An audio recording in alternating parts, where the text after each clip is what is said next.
How we doing, my people? Louie C. the MaYor checking in on the podcast today. Before we get it kicking off here, I want to thank FloridaKeysIndy.com, 302 Southern Street. Thank you, Mr. Mark Lyons, for your contributions to first responders and to the community.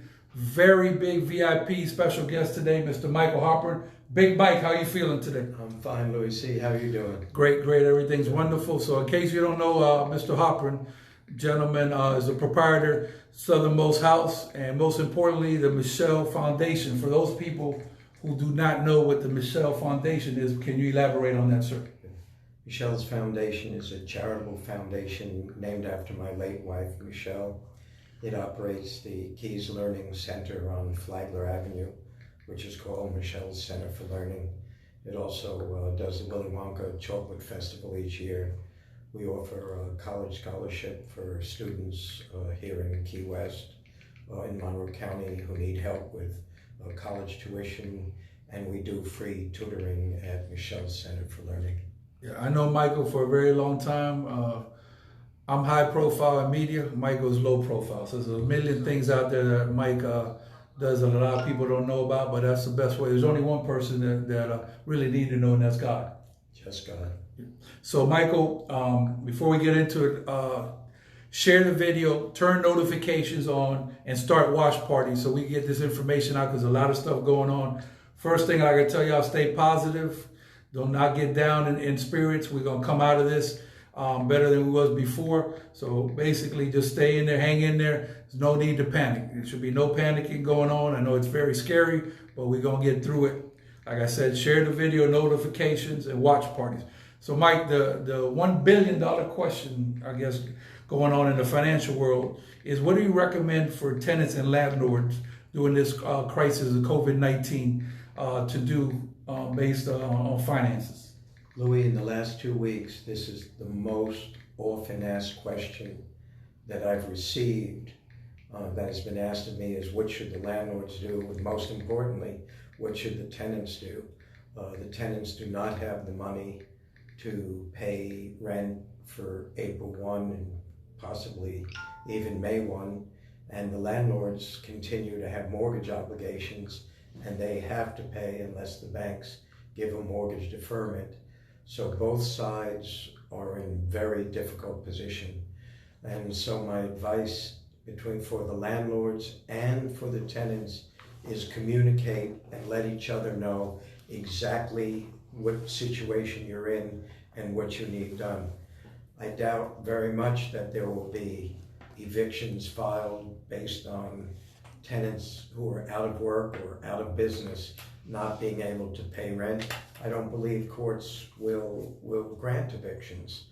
And I don't think landlords should file evictions. I think we as landlords should work with the tenants to get through this period. And at the same time, the tenants have to realize that landlords have obligations, and there are banks and lending institutions waiting for mortgage payments from them. Outstanding, outstanding, and I think that's the right thing to do. We definitely got to help people, because on these times it's unprecedented. We have an operation here called Operation White House in my camp, and this is a Category 6. So anybody living in the world has never gone through anything like this. I describe it as being in a movie. We go to the movie, usually come out of the movie, everything is fine, but this movie continue to play. Eventually it's going to be over, but it's not going to be today. So we have some hard times, coming our way. We just got to do the best we can. Please share the video, notifications on, and start watch parties so we can get this information out there. Also, I'd like to give a shout out to Dr. Burrows. You know Dr. Burrows? He is the finest doctor I have ever met. Nice. Key West and Marathon and Key Largo, 3 advanced urgent cares. He has test kits, and he's running 1,000,000%. So if you're not feeling well, please go to the advanced urgent cares in the locations, Key West Marathon and Key Largo. Dr. Burrows endorsed fully by Louie C. the MaYor podcast. Michael, this is another one. I'm going to put it on the same token as the landlord and tenant. This one is really serious. Some people, I'm not going to call no names, but y'all know who you are calling for cruise ships never ever to be seen again in the concrete public. What's your opinion on this? Like all subjects arising out of these horrible times, we need to seek balance rather than to seek extreme measures. Certainly, the cruise ships are a vital part of the economy, and more importantly, they're a vital portion of the city's budget. Were there no cruise ships, everybody's taxes would go up significantly. I think there needs to be a balance. We need quality cruise ships. We need to look for quality rather than quantity, and make sure that the number of cruise ships coming into Key West are the right number for the city of Key West, not necessarily for the cruise ship industry. And we should seek balance in that, just as we're looking for balance between landlords and tenants. Okay, and I agree with that. You know, I don't think that we're going to be able to open up the whole city. You know, as we know, Michael, we're the best people living, preparing for hurricane and coming back from hurricane. This ain't no Hurricane 5. It's a Category 6. So we have to see what's going on, because usually we take care of our situation, Conway Public, but you're dealing with a worldwide situation. So it's touch and go, because even though when everything subsides as far as the COVID-19, we still got other situations coming in, because we got a lot of people coming from all over. So it's really going to be up to city, county, everybody to get on the same page. And I really stress this, let me say it again, get on the same page on what we're doing. And you know, there's no manuals, there's no script for this or whatever. We got to go as we go along. This is very, very different than hurricanes.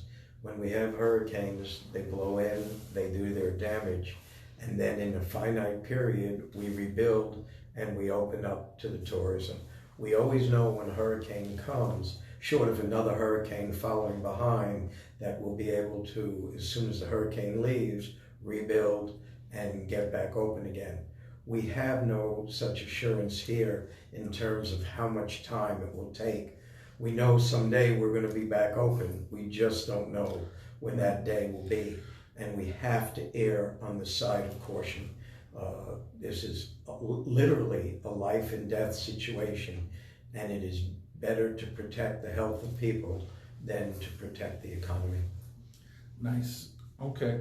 So, Mike, I just want to let you know on camera that you're one of my mentors. I really appreciate everything you've done for me and helped me out. You know, I've known you for a very long time, and I look up to you. And, you know, in my book, you're a founding father.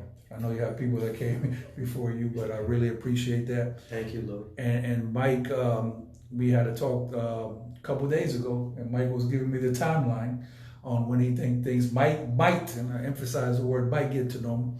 And today, the governor pretty much basically said that he wants a stay-at-home order until, let me be clear, May 15th.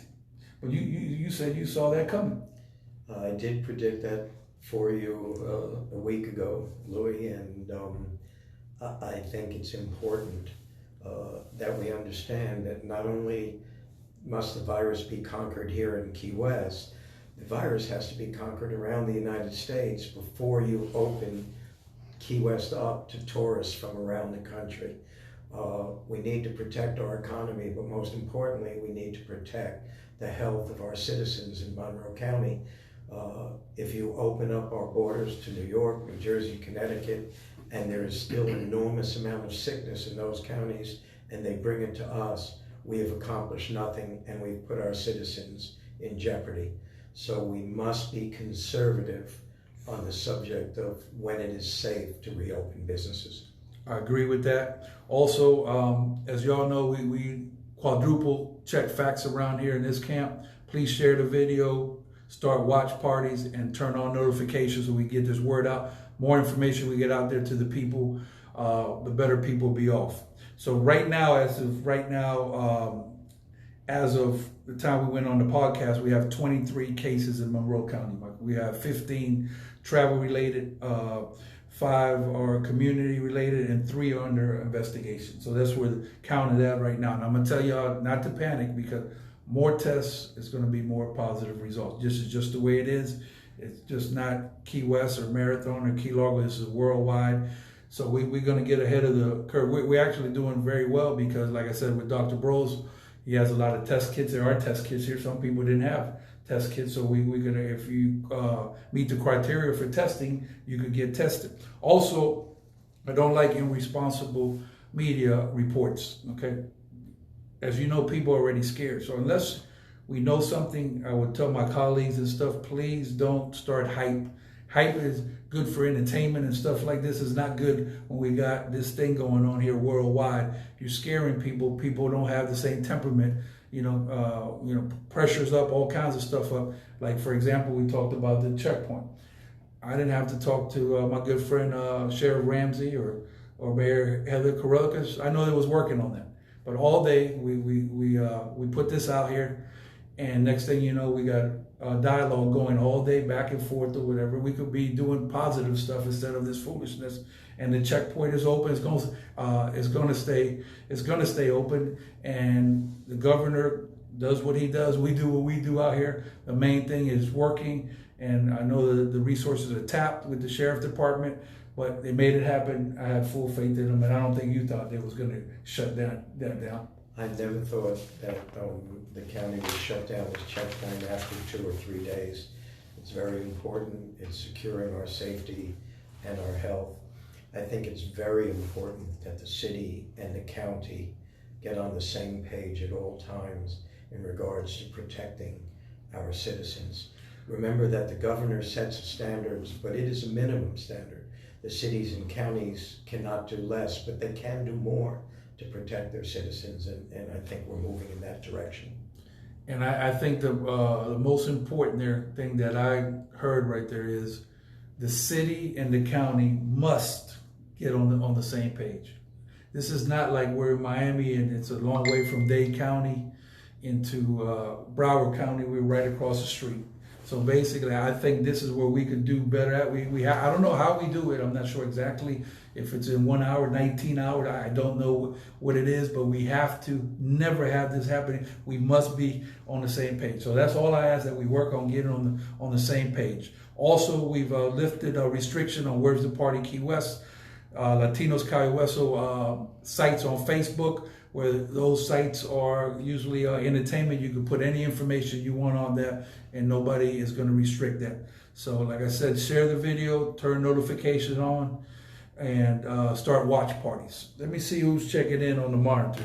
Let's see, before we get out of here, who's checking in. Oh, look, Christina Burrows is checking in. Okay.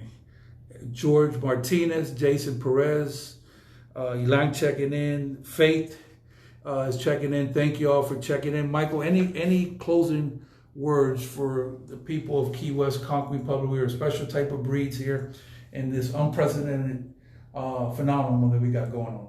We are a remarkable community. When political times, we fight among ourselves, but when our community is ever at risk or in danger, there's no better community in the country for standing together than Key West and the Florida Keys. We are going to get through this. We must do it in a cautious, conservative, and health-oriented manner. And I think we're going to come out of this just fine, just exactly as you've said, Louie. We just need to be patient. And most importantly, we need to work together. Landlords and tenants, city commissioners and county commissioners, doctors and patients, and everybody, please, if you can, do everything you can to social distance. Wash your hands constantly. You all know the drill. We got to do it. There's hand cleaning right on this table right here that I will avail myself of as soon as we're done. So please follow the doctor's orders. Also, Mike, Ms. Burrows has said, Mike, you're iconic and always lead by example. So she wanted to say that message to you. Thank you, Ms. Burrows. You're very kind. Louie C. the Mayor, Mr. Michael Halpren, I promise y'all we're going to get through this. Stay positive, stay close to loved ones, and check on people. You know, call people, see how they're doing.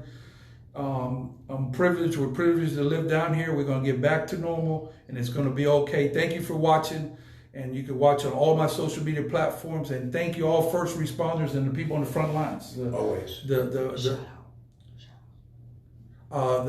medical profession is on the front line, so everybody. And once we get out of this, me and Mike, we're going to work on some of the biggest party we've ever seen in the history of living. So thank you. Have a great day. Mr. Mike, thank you for coming out. Be blessed. Be well, my friends. Have a good day. Holla!